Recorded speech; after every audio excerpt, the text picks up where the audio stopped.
Hey, it's Sean Fennessy, one of the hosts of the Prestige TV podcast. HBO's Barry is back for a fourth and final season, and that means I'll be back recapping the show with co-creator and star Bill Hader to dive deep on the themes, scenes, and major moments in the series. Bill will provide insight into how every episode was made and why it's ending. New Prestige TV Barry recaps will go live every Sunday night when the episode ends, so make sure you're subscribed to the Prestige TV podcast wherever you get your podcasts. This episode is brought to you by Anytime Fitness. We may talk a whole lot about sports, but when it comes to keeping fit ourselves, there's definitely room for improvement. I hit this point early July. I was just like, I am not in good enough shape. I started trying to walk at least 15,000 steps a day, or hiking, or just anything to keep my legs moving. Now it's the end of 2023. I feel great.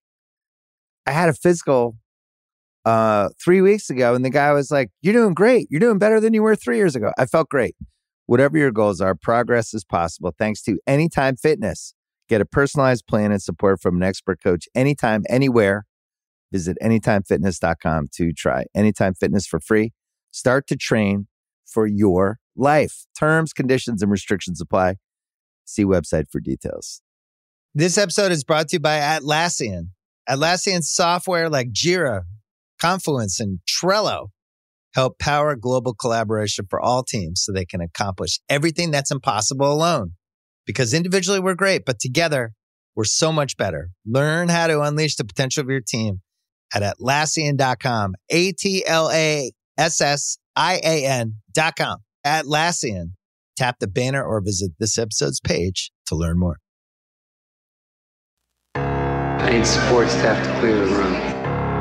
Stand up and walk now. Hello and welcome to The Watch. My name is Chris Ryan. I am an editor at TheRinger.com, and joining me in the studio, fresh from the convent, it's Andy Greenwald. It's not a costume, it's a habit. What's up, man? We have a very special show for people today. A very long, inquisitive, wandering, profound interview with Tara Hernandez and Damon Lindelof. It's a little funny, too. It was a crack-up. It was a great talk. We chatted with them about their new show, Mrs. Davis. Andy and I alluded to this being the topic of today's Watch podcast. Just for everybody's admin purposes, we will be with you on Sunday evening following Succession, so you can listen to our recap pod then. And then I think we've got like a little bit of a backlog. Mm-hmm. So we're going to do the following Thursday, probably do a speed round through the end of Perry Mason, the beginning of Dead Ringers, and the beginning of White House Plumbers, maybe? It could be. Yeah. And also some Barry talk. Maybe. And some Barry talk. Maybe we'll do some Diplomat by then. There's just a ton going on. You know, I'm hearing really good things about Silo on Apple. The streets are running with gold. I want to do a whole podcast about... it's almost like they're trying to get a bunch of good stuff out before an award show. It's weird the way that happens between what's his name, Melamed, you know, and Henry Winkler driving a car in episode 3 of Barry. Can we just do a podcast just about that scene when they crash? That's the hardest I've laughed in a long time. But that's a fucking funny scene, man. But it's so funny, that show. But okay, Sean should let me do the Bill Hader interviews where I can just be like, you know what, Bill? That's a fucking funny scene you made there, man. Do it like Chris Farley, but a little bit Bernthal. A little bit Bernthal. It was really great to have Tara and Damon come in to talk about Mrs. Davis, because I just think it's obviously anytime Damon is involved with something, it's a significant show on TV, but the energy, the spirit, the what the fuckness of the show, a lot of which came from Tara and her perspective on the world and her background writing comedy for broadcast networks for a long time. She did a lot of years on Young Sheldon and on Old Sheldon, which I believe is what... Big Bang Theory. Yeah, but I call it, and it's not like anything else on TV in... I think, a really important way, both in the show that it is and also for what it says about what we're interested in making and watching and consuming at this particular moment. So 4 episodes dropped last week on Peacock. We tried to give you guys a little bit of a runway for that. Our conversation is generally about those 4 episodes. The 5th episode premieres tonight.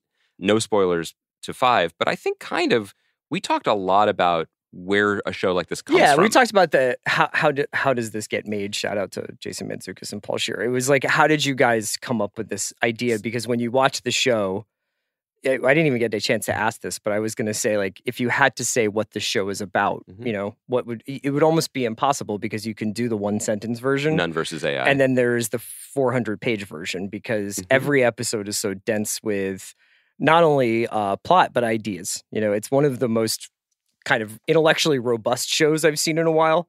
And it was really, really cool to talk to them and get some insight on how it got Yeah, written. so I think this is one of those ones where if you are a total stickler, I would get that you should watch the first 4 episodes. But I also think that if you haven't, or if you haven't finished them, or if you're curious, there's not too many plot reveals. No. And also, I have to say, I know people say this when they don't feel like doing spoiler warnings, but it's hard to spoil Mrs. Davis because they spoil themselves constantly, and also every 2 minutes something absolutely jaw-dropping happens to the point where your jaw is just on the floor. And it undercuts something that happened before, but also pre-cuts something that hasn't happened yet. It's an experience. It's a trip.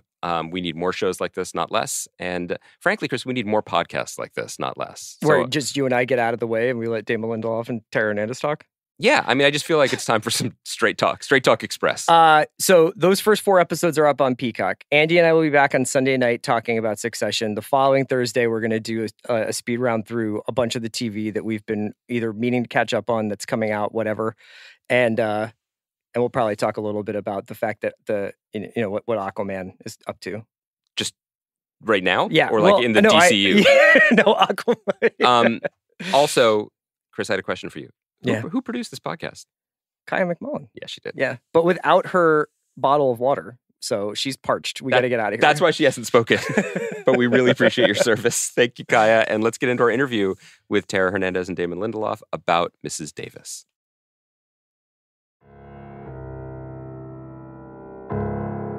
Chris and I are beyond thrilled to be joined by the co-creators of the new Peacock series, Mrs. Davis, Tara Hernandez, and Damon Lindelof. Welcome to the pod. First time, long time. Glad to have both of you here. It's been a while, and it's very exciting to be here with Tara. It's been a minute. Yeah. So we're going to talk to you guys. We're excited to talk to you guys about the first 4 episodes of Mrs. Davis that went up last week.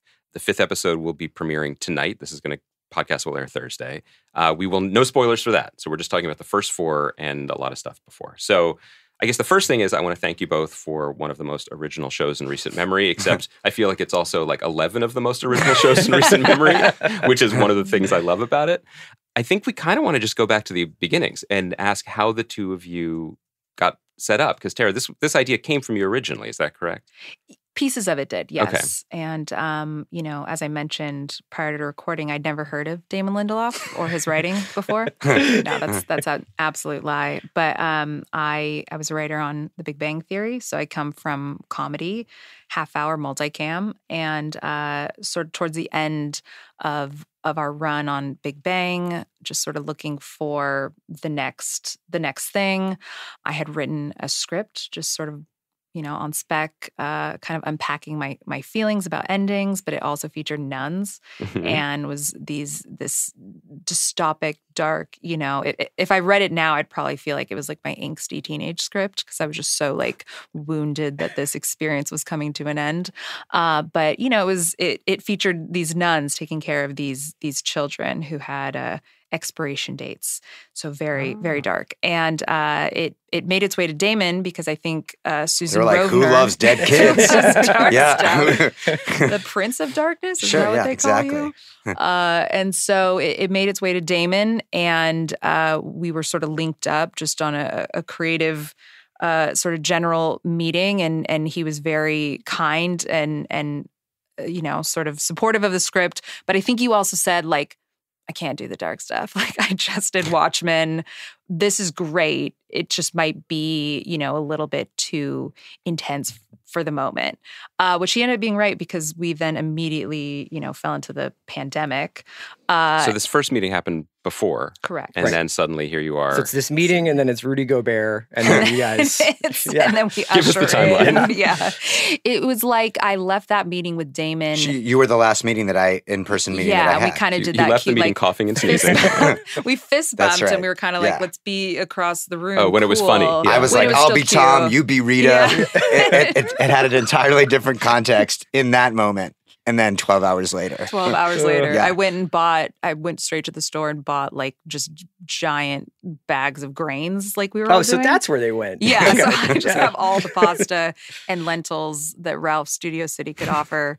And yeah, so it's funnier now, but at the time, it was sort of that like panic. So you didn't do the follow-up, the like, great meeting yesterday, let's keep talking, because the world was crumbling as we knew it. So it sort of happened 2 weeks later we then, sort of, what have you been up to? Joke, joke, joke. And then it was like, well, got some time, maybe we could just bat some ideas around. I still think that nun thing was kind of cool. So really that's my recollection of it. And I think that, as is Tara's way, she's diminishing her own incandescent talent in the telling of the story, because we weren't just match made. I after Watchmen was like, I love writing and I'm interested in being the part of a creation of another show, but I don't want to run it, and I want to be at a higher altitude. And more importantly, I kind of, I'm entering this stage of my career where I'm, not that Tarantino is the end all be all, but I think that there's some first off, I worship him on an artistic level, but he kind of said this thing where it's like, you get to a certain point in your career and maybe you should stop making stuff, which I think is quite a radical idea, but at the very least you should start, elevating the youngs. And that was kind of what I put out to the agencies and Warner Brothers. And so I got this huge stack of scripts, and of all the scripts that I read, there were two that kind of like jumped out at me. One was Tara's and the other was this guy, Justin Britt Gibson, who I know Andy knows well. And I was like, I need to meet with these people. And when we met about Mercy House, which is the name of the Nuns and Dead Kids script, you just should have called it Nuns and Dead Kids. That was really the problem. They buy that in the room. You just walk in.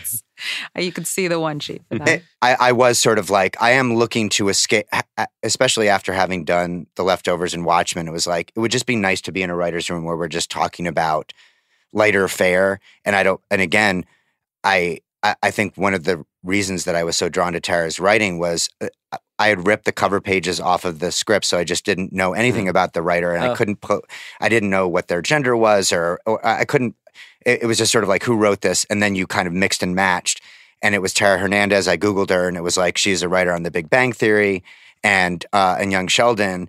And as you guys are well aware, I cut my teeth on Nash Bridges, Crossing Jordan, procedurals, and this is one of the things that I've been saying a lot, but I really believe it, which is a lot of people come into the television space, content space, whatever the fuck it is we're calling it now, and they say, I want to break the formula. Mm-hmm. And it's a very different thing to watch a lot of television than it is to make a lot of television. And if you really want to break the formula, you have to make the formula first. And so I was like, this spec script does not equate with what my version of someone who's basically like, working on Bang, as they call it internally. So I'm going to call it Big Bang Theory.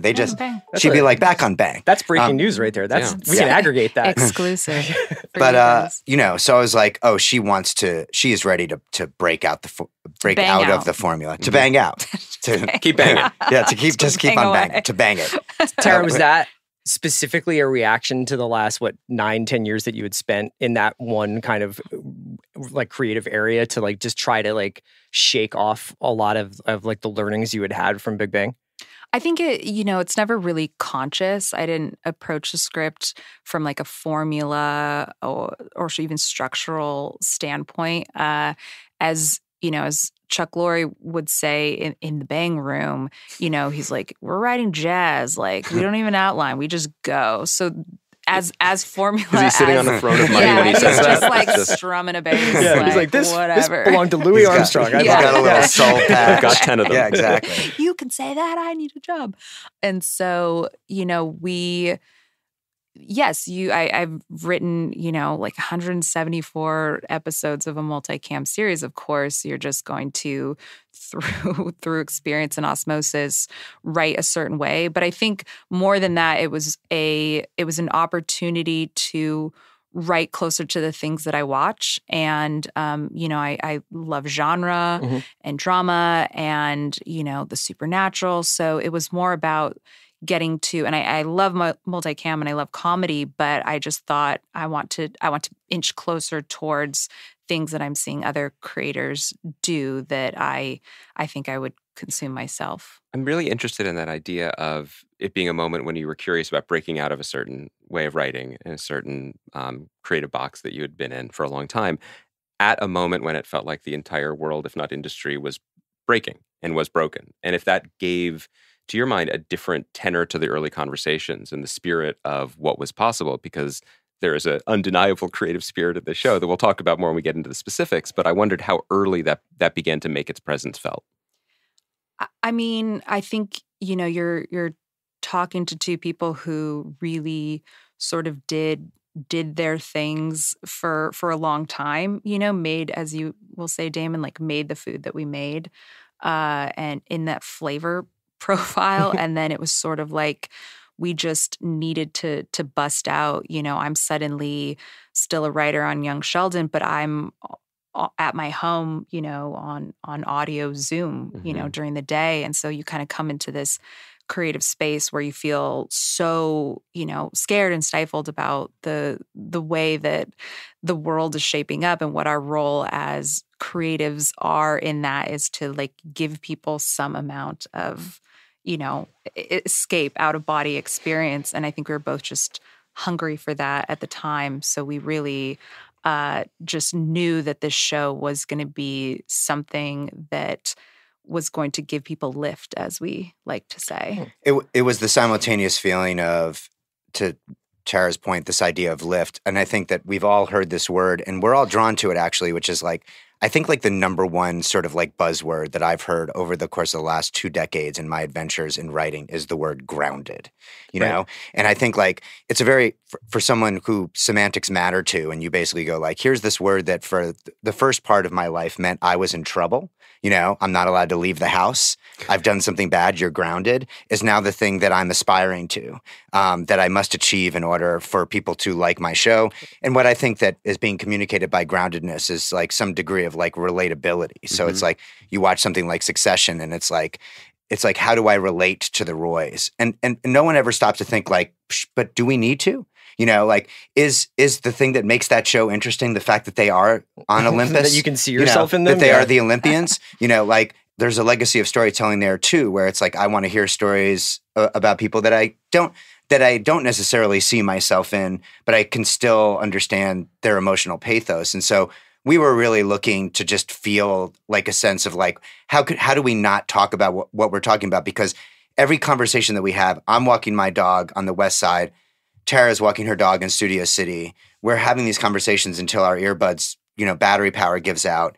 And all we're talking about is, are you washing your groceries? And what methodology are you using to wash your groceries? And then having the beginnings of sort of like some sense of self-awareness of like, this is stupid, isn't it? Are we being stupid? And then Tara said, I wish that there was just an app on our phone that would tell us what to do. And like every once in a while, people are like, where do you get your ideas from? You can very rarely isolate the moment, but I just remember like kind of like stopping and going like, that versus none is show. And you're like, why are you not using prepositions anymore? Like, are you having a stroke? Yeah. But it felt like that was kind of the beginning of it all. It was. And then, and I'd run home sort of after these incredible sort of creative sessions that like any writer's room is, 15% work, and, the rest is talking about groceries or Damon's like ATM glove that you had. That, like, nice. You can never be too safe. Yeah. Jeweled? Absolutely. Is this like a Thanos kind of thing, or? It's somewhere in, but it's kind of not open doors. Yeah, it's like a latex Infinity Stone glove, like because you have to worry about foamite. Sure, and look at you now, you are inevitable. It's so inevitable. So it's that, of course. Do you have the hygienic stone? Do you have that? I yes, do right here. It's right here stone. Next to the time stone. Oh my gosh. So this is kind of a convoluted way of kind of piggybacking on what you're saying. Is I think I read in another interview you did, Tara, where you were talking about exactly what he's mentioned, this craving of information, like this idea that you want to know. And we all remember that, like 2 weeks in, like when will this be over? What should I be doing? Do I have to wear the mask inside? Like what am I allowed to be doing? The scream mask. Exactly. Is that cool anymore? Yeah. Everyone's laughing, right? And for as prescient as this show feels for 2023, it's also obviously like echoes back to 2020, but then you bring in all of this history and mythology that shows that these are questions that we've been asking since we could ask questions. I almost want to know like how the internal kind of, what's the syllabus for the show? Like what was the curriculum for the show as you sort of started to ask these questions and build out this world? Yeah, I mean, I think, you always want to come from the point of view of your lead character. So when we had AI and we were still batting around the nuns, and we developed Sister Simone from she's going to be anti. It's going to be a her versus it construct, and so you're really coming at like, what is her worldview? What does she think about technology based on her current experience, her lived experience, which I would say isn't unlike my own. I like to think that I have like a healthy distance from it all, yet like it has all of my, credit card information, like most hypocrites that I am. But I think that you really sort of look at like what their character worldviews are. And so it's like, well, what are we saying through her? She's over here. The rest of the world is over here that she's going to completely, ignore and turn away from. And so you're infusing that with your own sort of opinions. So that's sort of the foundation of a good, hero's journey, David and Goliath structure. And then when we attached, what the actual engine of the show is going to be, which was our Grail quest. And that came out of just it all, these things always make it sound so easy, but it's a lot of discussions and it's a lot of like, what does the algorithm want her to do? We always know there's going to be proposition. She's going to have the opportunity to turn it off. We get to the Grail quest because it's absurd and funny and very familiar.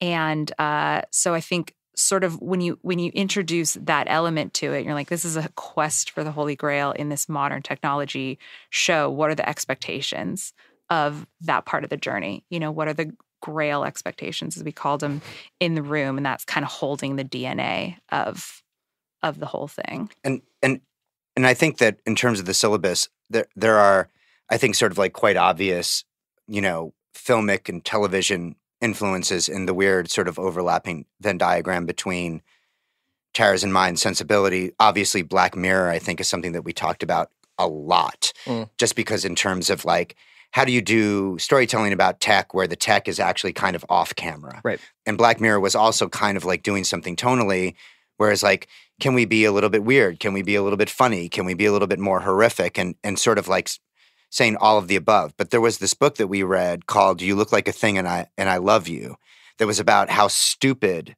artificial intelligence and machine learning is.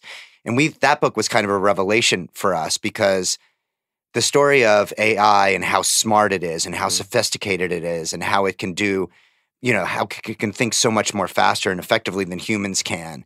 And then the minute that it becomes quote unquote self-aware, it always has the same idea, which is like, fire the nukes, enslave humanity. Yeah. But we're just basically like, but what if it was really stupid? And then you get that thing that I've kind of been chasing quite a bit, certainly through The Leftovers and Watchmen, was like the high-low. The sort of idea of like, can we switch, like, what is the grinding of gears as you're shifting out of like, this is totally pretentious to, it's so stupid. And can the show kind of reflect that sound? That was always kind of the thing that we were super delighted by. And Tara started pitching ideas that like, that I felt like kind of both, there was opportunity for both things kind of simultaneously. But more importantly, you kind of have Betty at the center of it all. And before there was Betty, there was Simone. And Simone was a character who was sort of like a nun who kind of like embodies this idea of godliness and is a real believer, right? Like, I think one of the things that Tara said very early on that I just completely locked in on is, I don't want to make fun of her faith. I want, and this is not the story of priest who lost his faith, nun who lost her faith, and then like regains it.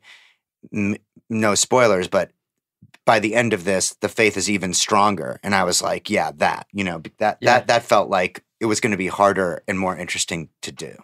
When you say within the room, was the idea of like, what is the Grail quest going to look like? Was there a moment when it was metaphorical catch-all for the quest you came up with, and then someone was like, let's just do that? Because there's that spirit in the show, and I wondered if that was as literal as a moment like that happened. Or was it always the Grail?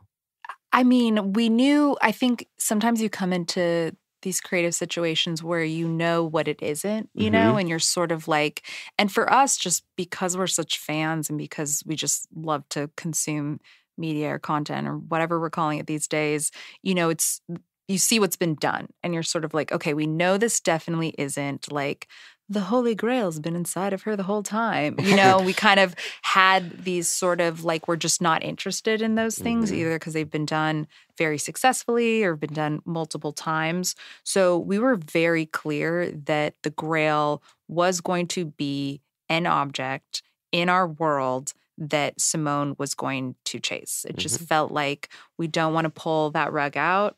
And we hope by, episode 4, we've absolutely communicated that idea that this is the engine of the series, and how that all is going to sort of dovetail into the Mrs. Davis, you will all see. But I think, our sort of marching orders, in addition to Simone, is, not just wearing a costume. She is a woman of faith. She is a bride of Christ.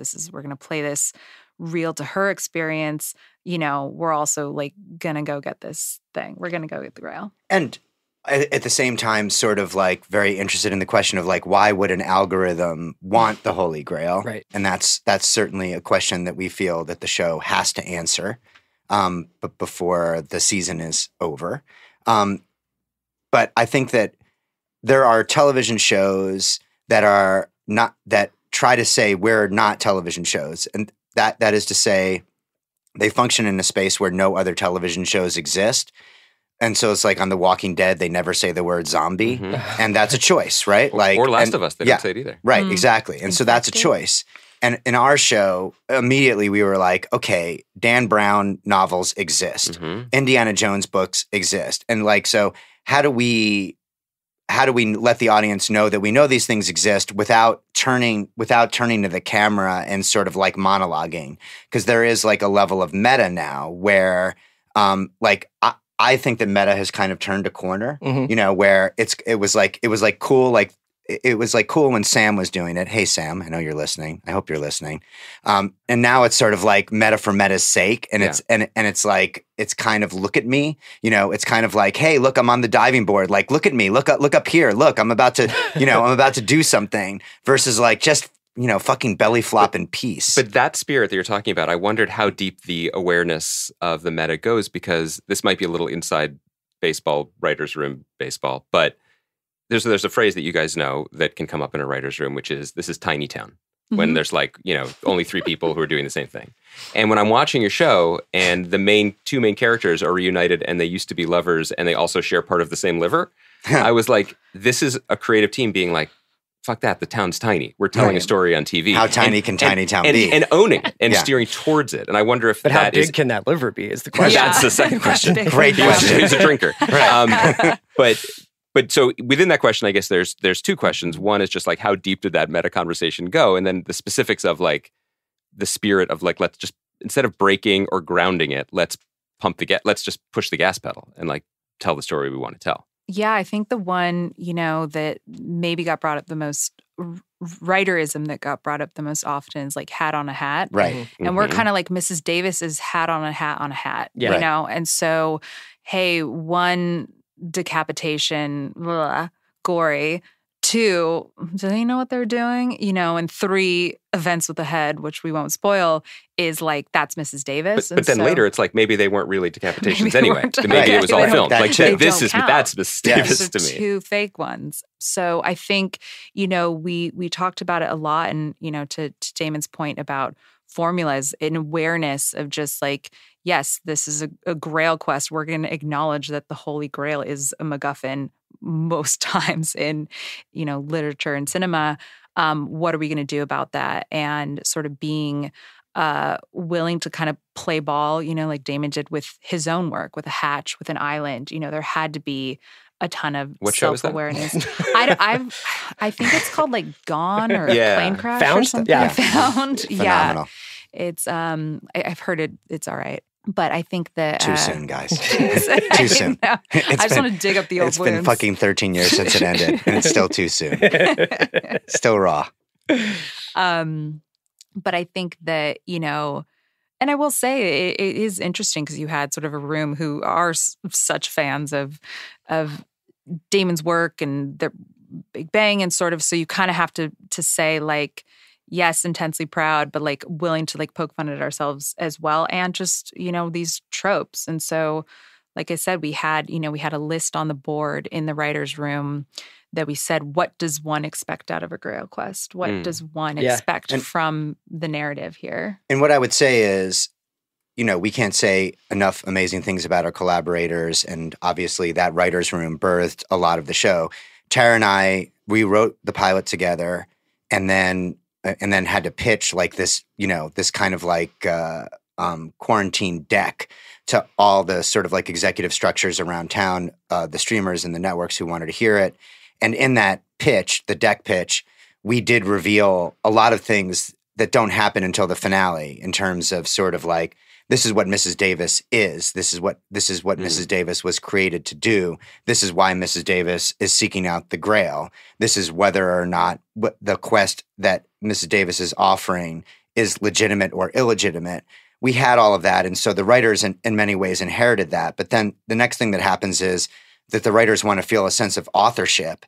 And so like there was almost an intervention immediately where the writer started to say, that's all great and we accept that and we yes and that in the sort of improv. But there are some things that are kind of really important to us, in some cases as individuals and in some cases as a collective, that we need to kind of like talk about in order for us to invest in this vision. In terms of like the physics of the reality of the world that's all of in the show, above, we had to find like a tonal language, around like how we were going to present the resistance and what the overall sort of like, are we defining this? What's too funny? What's too far out there? Particularly as it relates to what I feel was like the revelatory moment of the show for me, which is when Tara pitched me, oh, we're not doing the flight attendant where, Kaylee Cuoco closes her eyes and she imagines herself in a liminal space with this guy who was murdered so that she can sort of like solve a crime. But Simone is actually married to the actual Jesus Christ. Right. And I was like, I need to get off the phone right now. Like when she pitched that, I was like, I'll call you right back. And like, because I just kind of short circuited a bit and she just presented it, I don't know what was happening for you internally, but it was very casual and very confident. It wasn't like, here's an idea. It was like, you were like, I just kind of figured out the show. I figured out Simone. And she pitched that to me. And then I was like, okay, so that's a lot for, I think one of the hardest things to find in Hollywood, we talk a lot about diversity, inclusion, and equity and equality in writers' rooms, but like, it's very hard to find believers, and we found a couple of incredible ones, but like, and I think some of the most gonzo ideas, interestingly enough, came from our believers, people who are like, not just like, oh, I'm a spiritual person and I don't like agnostic. People who go to services and who alter their diets and observe holidays. Like some of the, I think, most inventive ideas that are in the show came from them. And that's where I kind of go like, oh, that's cool, because I would be reluctant to pitch these things as an agnostic. But that's one of, I think, my favorite things about the show, and I imagine people listening as well, is that the most, in a weird way, the most grounded place on the program is Jesus Christ's falafel restaurant. Like that is what grounds our lead character. There's one in Silver Lake. That is come on, man. Don't blow that. Yeah, come on, that's just for right in Echo Park. Sure. Oh, now Eater's going to write about it. Why not? Only agents can get reservations now. But that grounds our main character. That's what she believes. That's all true, and it's I love that. That's not, you're not winking at that. That you were talking about how everything's up for grabs. There's things that are funny that can be funnier, and you push and push. That place is safe, and I think that grounds a lot of it. And I think that is also a really, radical is a strong word, but like to Damon's point, a lot of shows, a lot of culture either mocks or doesn't understand a relationship to religion. And when you strip down, one of the things that's most compelling about the show is that the lead character is a nun who is married to Jesus Christ. These are not just words. These are not just, she's not just someone who likes to play badminton or is whatever. Like that is her life. She's not removed from life. She has chosen a life. Yes. And I think that is, I think that's great. I love how the show also kind of is confrontational about the absurdity of what is actually like the human intellectual heritage. Like we're actually forced to be like, there's a lot of people who think that there was this cup that caught Jesus's blood and that it provides eternal life and that it has been guarded. And then there's like history that goes up to a certain point that's like, yeah, they did do that to some extent, Did it catch his blood or did he just use it at the Seder? I think. What's the story of the Grail? It's what We just look at the Jew over here. We went deep on this. I mean, you will probably, kind of to Chris's point, you will probably not be surprised to learn that the Holy Grail is not a thing that appears in any text in the New Testament. It's completely it's just to be clear, I'm entirely basing this on Indiana Jones and the Last Crusade. Yeah, so it's like the Rapture, where it's sort of like people read between the lines, and there's dogma attached to the idea of the Holy Grail, but it's not actually, you can't. There's no scripture that I can point you to that basically mentions even the cup of Christ or that cup being used in any sort of religious construct. And so it's all like we found ourselves talking as much about, oral traditions from 1,000 years after Christ is gone. And then there's this sort of like, where's the space where the mythology begins and the actual historical character of Jesus Christ lived that is always going to be completely and totally fascinating, if not absolutely and totally terrifying, because as I disclosed to Tara, I am a Jew and we have a complicated history with Jesus. Sure. The last thing I need is Let's chop it up. Let's talk about it. The last thing I need is a New York Post headline that says Jew kills Jesus again, again, question mark, not good. Not good. This episode is brought to you by Mint Mobile. New Year's resolutions are fun the first couple of weeks. Then you kind of maybe conveniently forget about them halfway through January. No shame. It happens to us all. But this year I have a foolproof plan, at least when it comes to saving money. Just switch to Mint Mobile and you're done. Goal accomplished, because for a limited time, their wireless plans are $15 a month when you buy a 3-month plan. The great thing about Mint Mobile is there's no jaw-dropping monthly bills or unexpected overages, and all plans come with unlimited talk and text. Get this new customer offer today at mintmobile.com/watch. Additional taxes, fees, and restrictions apply. See Mint Mobile for details. This episode is brought to you by State Farm. You might say all kinds of stuff when things go wrong, but these are the words you really need to remember. Like a good neighbor, State Farm is there. They've got options to fit your unique insurance needs, meaning you can talk to your agent to choose the coverage you need, have coverage options to protect the things you value most, file a claim right on the State Farm mobile app, and even reach a real person when you need to talk to someone. Like a good neighbor, State Farm is there. This episode is brought to you by Rakuten. If you're shopping while working, eating, or even listening to this podcast, then you know and love the thrill of the hunt. But are you getting the thrill of the best deals? Rakuten shoppers do. They get the brands they love with the most savings and cash back. And you can get it too. Start getting cash back at your favorite stores like UGG, Samsung, and Expedia. And even stack sales on top of cash back.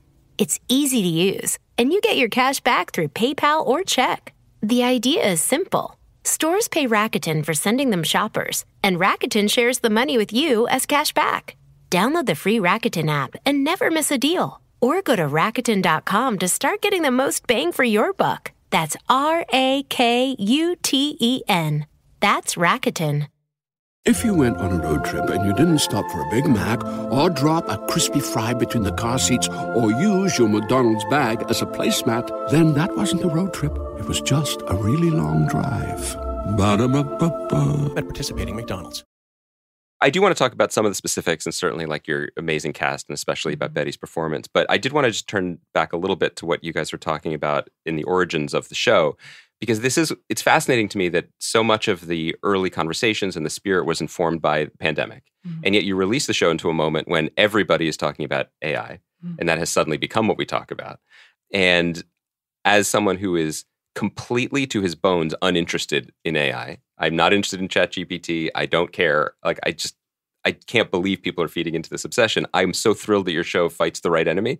Like for me, this is like, talk about grounded, like for however many grounded family dramas there are in the world, none of them are being like, maybe the internet broke us. Mm-hmm. Maybe there's something wrong here. Can I just tell you my one experience with ChatGPT? Sure. Aside from imitating one in a video for The Ringer, is before the Sixers Nets first round NBA playoff series started, I was just out of curiosity. I was like, assess the Sixers versus the Nets in the playoffs. Yeah. And it gave this whole long thing that was all about having Kyrie, Durant, and Harden. And it was like, by the way, I only go up to 2021. And I was like, brother, you have missed some real news in the world of the Brooklyn Nets. Wow. See? Okay. See, this just validates my priors. Yeah. But anyway, all this is to say that both the weird prescience of picking something, but then also I was really compelled by something you said a moment ago, Tara, about how the original spark for the Mrs. Davis idea was that you wished there was something that was omniscient that could help. So that fuels such an interesting dynamic, I think, in the finished product. But anyway, somewhere in that monologue, and also in Chris's points about what happened to the Brooklyn Nets dream team, is a question. And we're just going to leave it on the table for you guys. You pick at it. Can we explain how our menu works? Yeah, I mean, to your point, what we get to do, what we're so privileged to get to do as writers and creators is it is wish fulfillment, or it's exercising demons, or it's wish fulfillment. So we get to sort of create the AI that we wish we had, or we create the Jesus Christ that we wish existed for people like Simone or others to have. And, it is fiction, but you do so with some responsibility, which is, to Damon's point earlier, to sort of look at the capabilities of these things and sort of what they're designed to do or not do.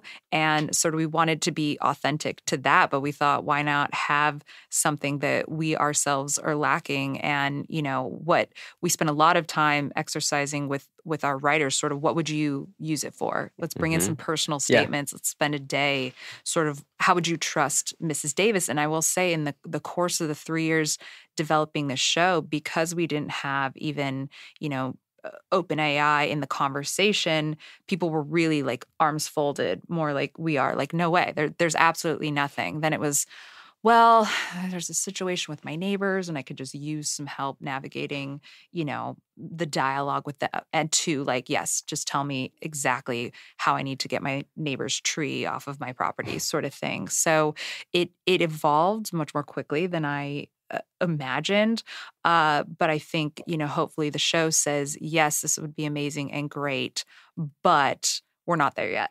We're on the bridge right now because Chris's story is for fun. You're asking ChatGPT a question, but let's say that ChatGPT gave an incredibly confident answer that was basically Sixers in 5. Yeah. Right? It just says, and it breaks it down. It's here's what I see happening. And then you say, this thing is so confident that it's going to affect my behavior as I move through the world.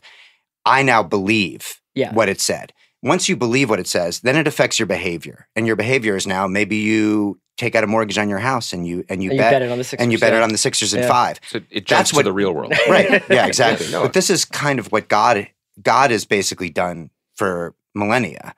And it's basically it's a confidence game. God says, this is what you're supposed to do. You have confidence in it because it's God. And you're like, if I live my life this way, I follow these rules, I eat this stuff, these are sins, these are not sins, I get a reward. And now we're starting to put legitimate faith in ChatGPT based on this idea that it's read everything on the internet. And it's it gets some things wrong. I've read everything on the internet too. That's true. And I have to say, I'm a little nervous about ChatGPT. I put in mental health. I would say though that I put in almost distressing amount of faith in the two of you in terms of if you have a hot take on a show and you're like, this is garbage, then I might not even try it. And if you say this, but sometimes I change my mind, Damon. That's true. As you may remember. I also haven't watched The Leftovers, but if you're here is a show that you need to be aware of that I normally wouldn't have been interested in, you've now changed my behavior based on confidence. And, as you guys know, I'm very interested in confidence, and particularly those who would exploit it, the con men and women who are, and so this sort of idea of from a cynical sort of atheist point of view, religion is the biggest con of all. But I think that the more radical idea is, but are you sure? And that idea of the thing that religion will always have over artificial intelligence is mystery. AI is now going to destroy mystery. And so, Mrs. Davis, this is why Simone, the Batman story of you killed my parents and now I'm a superhero is that AI killed my parents' marriage and literally my father because it ruined magic, because once you can literally turn to your phone and say, how did David Copperfield make the Statue of Liberty disappear? Tara knows. Rotating platform. Rotating platform. Spoiler alert. Wow. You know, it was so much more innocent 40 minutes ago. But once someone is there to basically say, like, no Santa, you know, another Santa. Yeah, Tara told me that too. Like, deny. It takes all the magic and mystery out of life, and sort of like, is that as interesting and fun and enjoyable of an experience? So here's my follow-up, and you may not be able to answer it because I've watched through 5, but... Do you want me to leave? No. Yes, please. But the thing is I knew that you did.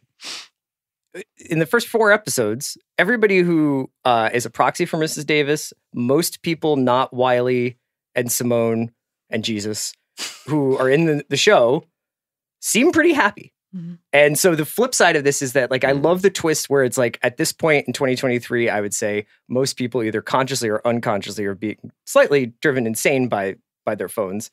This is like, well, what if it brought about this beatific state of bliss and empathy and all these things that Mrs. Davis claims to bring to humanity? Was that this, like, it's not doom scrolling. What if it's joy scrolling? Exactly. And it's not just scrolling, it's activation to, you know, we were sort of looking at, you know, again, to go back to the pandemic, like, do you have toilet paper? Does my neighbor have toilet paper? You know, he's older. What if I just, like, leave some on his, you know, front porch sort of thing? And we thought, you know, yes, we were all in the midst of this unprecedented event, but sort of if that had never happened and we were just sort of inspired to do these acts and sort of get out of ourselves and yes, that is beatific and amazing, but also would probably require some amount of motivation. So we developed the Wings construct with that, but it was really like, okay, that seems like something most people could get behind, this sort of activation where you're not, like, looking for Pokemon, but, like, returning lost puppies very successfully. And, you know, one of the constructs for Simone that was, you know, so interesting to us at the time, I think you introduced me to Dead Eyes, the podcast about, you know, this actor who had at one point auditioned for Band of Brothers, and he didn't get it because Tom Hanks said that he had dead eyes. And so we were like, imagine being the one person in the world who hates Tom Hanks. And, like, with decent reason. Sure. You know, he cost him a job. It's not unfounded. Dead Eyes would be a great Band of Brothers character too. Like, that's a good nickname for Easy Company. Yeah. And so that was sort of this idea and the frustration of having to move throughout the world, where it's like, that's Woody. Like, it's Forrest Gump. He's the best, but being like, you know, grinding on. And so that was definitely the place we wanted to start Simone in, and then, you know, Wiley's own and the resistance movement, as we'll continue to unpack, have these really personal reasons for, you know, that they feel slighted and it's unfair and it's, you know, she did me wrong. And so building out sort of this group that was against that when the whole world is saying, isn't she lovely and amazing? And I would say that it's interesting. You know, we're just only the show is a week old, and obviously the 4-episode drop. We're only beginning to have conversations with people who have seen the first 4, and in some cases, because we are doing press for the show, people who have seen all 8, and not doing, like, the deep dive on reviews, like, quite yet, because you kind of have to titrate that. But I think that the idea that people are having a beatific, sort of wonderful relationship with Mrs. Davis is tightly curated. So there's a scene at the end of the 2nd episode where there's a guy who's looking for his piano. Yeah. And Mrs. Davis finds it by getting, like, hundreds of pianos all, like, kind of dropped out in the desert. And we originally in the script had this idea of, like, the last beat in the episode was, like, this little girl walking out on a stage to have her recital, and the piano's gone, right? I thought you were going to say the piano fell on the little girl. No. I mean, come on, remember, Jesus, no dead Christ, kids. That was in Tara's first draft. But it's sort of like the idea of, like, those pianos all came from somewhere, and, like, we don't think about the hours of manpower in terms of what it took to transport them all there, and that might have ruined some other people's days. But Mrs. Davis is curating an experience for Simone and the audience of how great she is. Let's see where we are at the end of the season. Because I do think that idea of, like, there's that great episode of Swarm, and I don't know if you've seen it. It's the Billie Eilish one. Yeah. Where it's like when you first arrive at the cult, everything's great. You know, everybody looks great. Everybody Awesome first impression. Everybody looks happy. And then like, but you're sort of like, okay, what's happening behind that closed door? Right. And I think that the idea of like Simone being given the power that you know, again, this doesn't spoil anything that happens, but the pilot basically says, I'm giving you the power to be judge, jury, and executioner. You get to decide whether or not I get turned off. Is this a show where Simone's going on a journey and she realizes Mrs. Davis was actually kind of great all along? Or is she like, nope, I was right about you? Right. That's a binary. And the show owes an answer. We're not going to get to the finale and she's going to say like, find out in season 2. She's going to make a call. You know, it's Anton Chigurh. She's going to flip the coin, you know, one way or the other. You're going to get an answer. But I think that that's great that you're asking that. You know, you talk about confidence men, confidence women, confidence game. Making a TV show has an element of that as well, of like, here's what we're going to show you and you're going to trust us and are we going to deliver, et cetera, et cetera. I think that the best thing in many ways, like the most compelling reason for confidence in the early going of the show is Betty Gilpin and her performance, which is really incredible. And I'm a fan of her always. I think she's amazing. But she's doing something here that is really unique. And I hope I assume people who are listening this far into the podcast have watched the show. But just in terms of like performing on camera, because I get the sense from her as Simone that she just is incapable of lying as a performer. Mm-hmm. She is so fully present in every scene that it's not uncomfortable. It just feels weirdly intimate at times. And even moments when what I'm reading on her face is confusion. And I don't know whether the confusion is because why are there British night sneakers or if the confusion is Simone's. It's really incredible. So I was just curious, you know, Damon, you had worked with her before, but in terms of bringing her in and also showcasing her, what I think to be a unique talent to the degree that you guys did. Yeah, I had the pre-existing relationship, but I would say, and I think Betty and Tara would most absolutely agree, that the character was born of, Tara just was like, she understood Simone from the jump. Mm. And so to some degree, it was sort of like maybe Betty, and Tara was like, yes. And they had, for every minute that I spoke to Betty, Tara spoke to her for an hour. And I think they kind of found it together, and as we were finding it in the writing. So I'm, you know, again, I had Betty's email and I'm a huge fan of hers, and I feel like I owed her something after the hunt, even though I think that from Betty's perspective, she had an amazing experience on that. But it's like, that's a really good movie too. Oh, thanks. Yeah, but this was a whole other thing. Tara can talk. Well, because it came out and it was like, it's just a dope movie. I was telling Damon, like, I now cut tomatoes differently.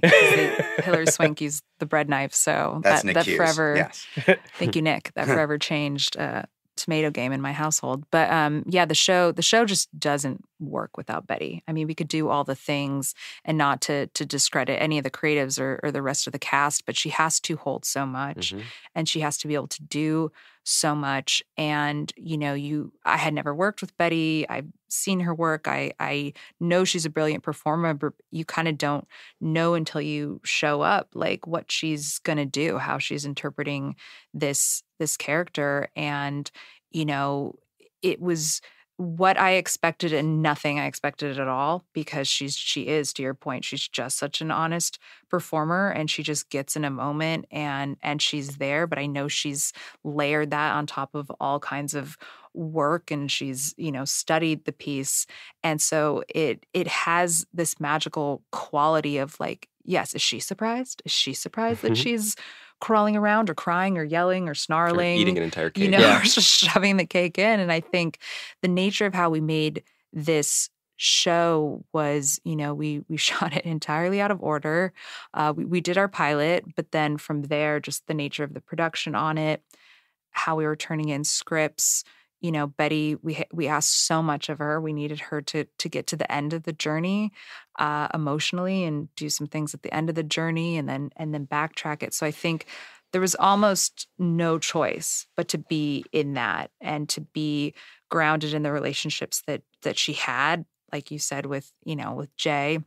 And Andy McQueen's performance of Jay is like, this is my grounding spot. It's going to let me go places everywhere else. And I'm going to come back and this is my home. This is as close to a home set as we have on this show, really, because it's, it's a road show.